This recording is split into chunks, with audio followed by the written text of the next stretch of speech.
വിപണിയിൽ ആവശ്യമേറിയതോടെ കോഴിമുട്ട വിലയും ഉയരുന്നു. ചില്ലറ വിപണിയിൽ മുട്ടയൊന്നിന് 7 മുതൽ 8 രൂപ വരെ നൽകണം. തമിഴ്നാട്ടിലെ നാമക്കലിൽ നിന്നുമാണ് കേരളത്തിലേക്ക് ദിനംപ്രതി മുട്ടയെത്തുന്നത്.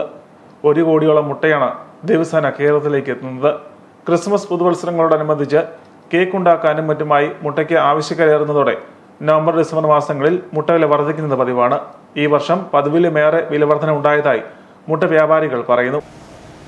ഒത്തിരി നാൾ കൂടിയാണ് 7 രൂപ വരെ ആകുന്നത്. 6 രൂപയിലൊക്കെ നിന്നായിരുന്നു, അത് 7 രൂപയിലേക്ക് കയറി. ഈ ക്രിസ്മസിൻ്റെയും പിന്നെ എക്സ്പോർട്ടുണ്ട്, വടക്കേ ഇന്ത്യയിലേക്ക് പോകുന്നുണ്ട്, പിന്നെ വേറെ രാജ്യങ്ങളിലേക്ക് അതർ രാജ്യങ്ങളിലേക്കൊക്കെ പോകുന്നുണ്ട് മുട്ട. അപ്പോൾ അതനുസരിച്ച് ഇവിടെ ഡിമാൻഡായി, വില കൂടി 7 രൂപ വരെയായി. ഇപ്പം 10-15 ദിവസത്തിനകം കുറയും വില. ഈ ക്രിസ്മസിൻ്റെ ഇതൊക്കെ കഴിയുമ്പം വില കുറയും. 6 രൂപയാണ് നിന്നുകൊണ്ടിരുന്നതായിരുന്നു. നാടൻ കോഴി 8 രൂപയായി ചില്ലറ വിൽപ്പന. അതിപ്പോൾ അതും വില കൂടി.